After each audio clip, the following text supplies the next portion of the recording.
for straight wins. Let that sink in for a second. After everything this Bears team has been through in recent seasons, the noise, the criticism, the endless questions about the future, here we are. For victories in a row, a 4-2 record, and a locker room that's finally starting to believe in something real. Yeah, it's Victory Monday again, but you know how this goes. With every win comes the overreactions, the hot takes, the sky is falling tweets. And right at the center of it all, Caleb Williams. Let's talk about it. Now, let's not sugarcoat anything here. Caleb didn't have a good game against the Saints. That's the truth. He looked rushed, the accuracy was off, and the decision-making was shaky at times. But here's where we have to stop ourselves. Just because a young quarterback has a rough outing doesn't mean it's time to hit the panic button. This isn't Madden. Development isn't linear. One week you light it up, the next you're grinding for every first down. That's just how it goes in the NFL, especially when you're 6 games into your rookie year and adjusting to a brand new system under Ben Johnson. And look, even with Caleb not playing his best, the Bears still beat a tough Saints defense by double digits. That says something. It says this team isn't built on one man's shoulders. It's starting to build an identity, and it's not a flashy one. It's tough. It's gritty. It's physical. And that alone is something we haven't seen in a long time. But let's stay on Caleb for a bit longer, because there's been a lot of noise out there. Some fans are already calling for Tyson Bagent. And to that, I just have to say, let's not get crazy. This team has won 4 games in a row. They're not dragging Caleb across the finish line, but they're also not falling apart because of him. Has he been elite every week? No. Has he shown flashes of what made him a #1 overall pick? Absolutely. And that matters. Because what you're chasing with a player like Caleb isn't just a guy who can win you games. It's a guy who can be special. That's the ceiling. That's the goal. And yeah, maybe Bagent has the tools to be a starter in this league one day. Maybe. But let's be real. Even if his ceiling is something like Brock Purdy, that's still a high-floor, mid-ceiling guy. A game manager. Caleb? He's the kind of guy who, if it clicks, changes everything. That's not someone you bail on after a few rough outings, especially when the team is winning. Ben Johnson said it from the start. This was never going to be smooth sailing. There are going to be bumps, setbacks, moments of doubt. But the key is progress, not perfection. And if you zoom out just a little, you can see that progress. You can see a quarterback learning, adapting, trying to find his rhythm in a league that eats rookies alive. Is it perfect? No, but it's happening. And honestly, some of the best quarterbacks in this league had worse starts. You think Josh Allen looked elite after 6 games? He didn't. Even Patrick Mahomes didn't magically get better every single week. That's not how this works. So yeah, Caleb's got to clean some things up, stay in the pocket a little longer, trust the offense more, stop trying to play hero ball on every snap. But that's part of learning. That's part of becoming the guy this franchise believes he can be. Now, the good news is that the Bears aren't just sitting around waiting for Caleb to carry them. This coaching staff deserves credit, because since the bye week, they've started to figure things out, especially on the ground. The run game has been electric these past couple of weeks. DeAndre Swift, back-to-back 100-yard games. Kyle Meningai, starting to emerge as a legitimate piece in this offense. The offensive line, dominating up front, opening lanes, playing with a level of physicality we haven't seen in a while. This is what building an identity looks like. You don't need Caleb to be Superman right now. You need him to grow into the role, and in the meantime, you lean on what's working. And right now, what's working is a smash-mouth approach that wears teams down. Outside zone runs, tight ends pancaking defenders, offensive linemen bullying their way to second-level blocks. That's Bears football. That's what fans have been begging for. And it's finally here. And the defense, man, the defense is absolutely flying around. Dennis Allen has completely turned this unit around. Go back a few weeks, and this team couldn't stop the run to save their lives. Now, they're stuffing the box, hitting people hard, and playing with real swagger. Spencer Rattler had nowhere to go on Sunday. Alvin Kamara looked like he aged 5 years during that game. Check downs? Blown up. Runs up the middle? Stuffed. Deep shots? Covered. This group is fast, physical, and most importantly, confident. And that's without Jalen Johnson. That's without a true elite edge rusher. That's coaching. That's scheme. That's guys buying in and executing. They're manufacturing pressure with smart blitzes, creative disguises, bringing safeties and corners off the edge, mixing up coverages. This is high-level stuff, and it's working.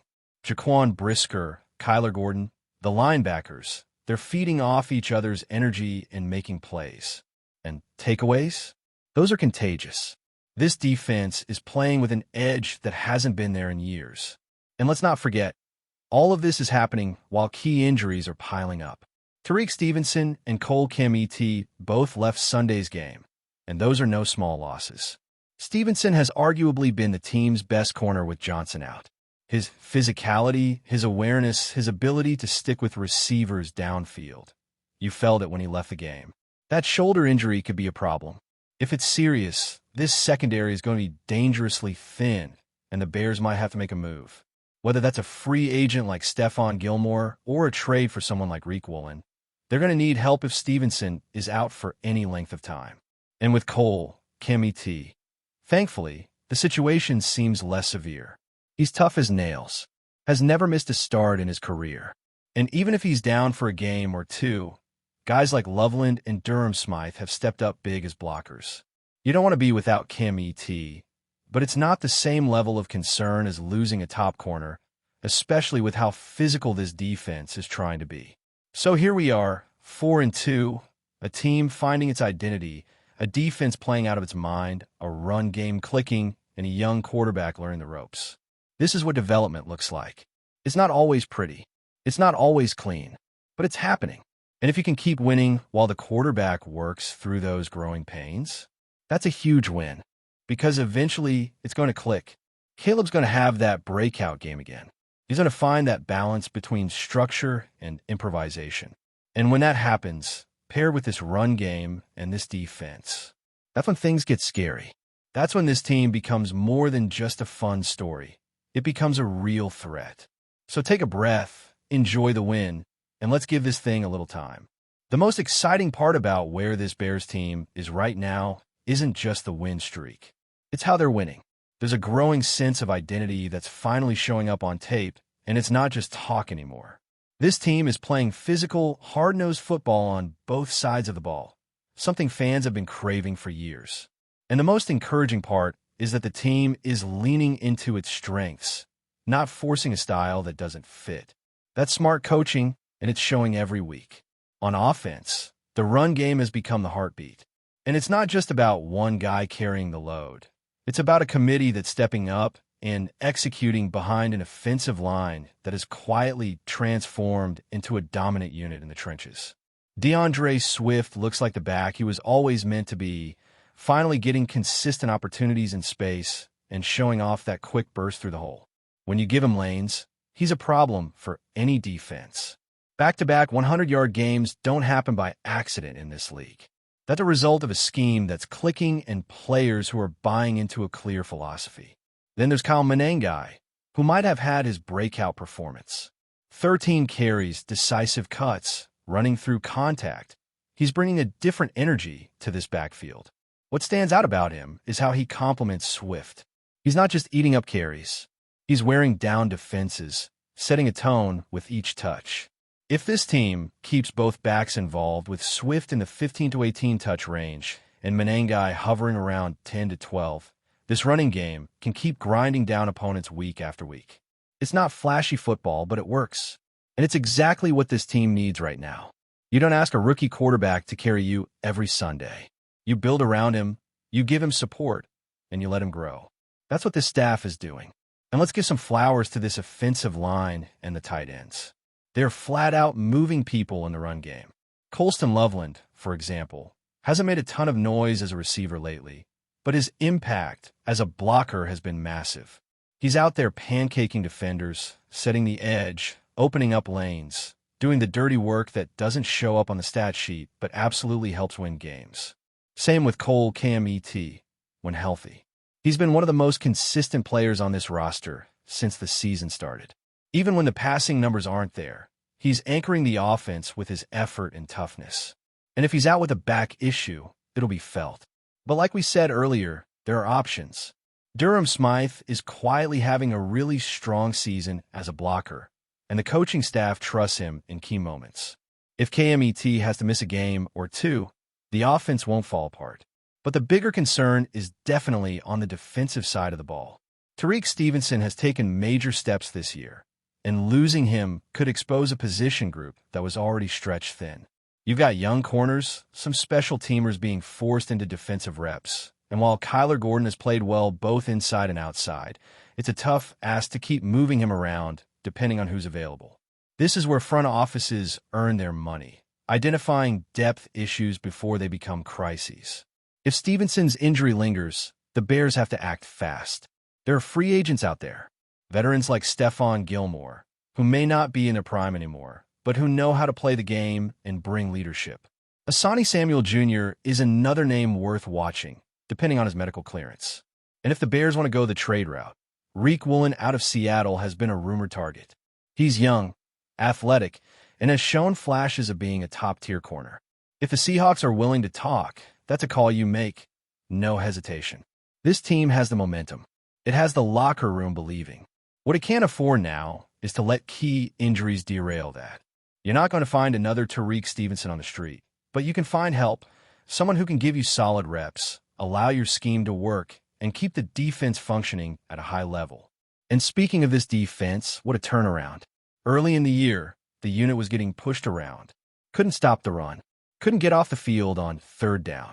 Now, this defense is dictating games. They're physical, they're flying to the ball, and they're creating turnovers at a rate we haven't seen in years. Dennis Allen has completely flipped the script on this side of the ball, and it's not about one superstar stepping up. It's about the whole unit playing fast, smart, and with real aggression. What's most impressive is the way they're generating pressure without an elite pass rusher. That takes creativity. Blitz packages are being dialed up from all over the field. You got Brisker coming off the edge. You've got nickel blitzes. You've got stunts and rotations on the line. It's all calculated, all executed with purpose. And it's working. The opposing quarterbacks are under duress. The windows are closing fast, and guys are flying to the football. Before we continue, don't forget to subscribe to our channel and give this video a like. Your support helps us keep bringing you the latest updates on our Chicago Bears. And don't be shy. Drop your thoughts on the news in the comments below. Whispers around Hallis Hall have been swirling all morning, and it seems they might just become true. Sources close to the organization suggest that Jordan MAILATA, the towering offensive lineman known for his rare combination of size and agility, has reportedly arrived at the Chicago Bears headquarters to finalize a deal. While no official announcement has been made, insiders are buzzing with speculation about what this move could mean for the team's offensive line. MAILATA, who has been on the radar of multiple franchises, has quietly developed into one of the NFL's most intriguing talents. Originally a rugby player from Australia, his transition to football has been nothing short of remarkable, earning him praise for both his technique and adaptability. The Bears, desperate to fortify a struggling line that has been susceptible to pressure in recent seasons, could see MAILATA as the missing piece in their puzzle. The atmosphere at the headquarters has been electric, with staff and players reportedly caught between cautious optimism and outright excitement. Some analysts speculate that the signing could signal a broader shift in the Bears' strategy, perhaps hinting at a more aggressive approach in protecting the quarterback and opening lanes for the run game. Fans online are already speculating about the ripple effects. Could this finally give the Bears the edge they need in a division crowded with defensive powerhouses? While it's still early, the mere presence of MAILATA at the Bears facility has reignited conversations about the team's long-term plans. Will this be a one-year wonder, a short-term fix, or the start of a dynasty-defining move? Only time will tell, but for now, the NFL world is watching Chicago with heightened interest. Rumor has it that final details are being ironed out behind closed doors, and if all goes according to plan, MAILATA could officially become a Bear before the weekend. Until then, the buzz continues, filling both social media and local sports bars with anticipation. One thing is certain. If the deal is confirmed, Jordan MAILATA's arrival could be the story that defines the Bears' offseason and perhaps reshapes the team for years to come. That's it for this update. If you enjoyed the video and want to stay updated with exclusive news about our Chicago Bears, be sure to subscribe to our channel and hit that like button. We can't wait to hear your thoughts in the comments. See you in the next video.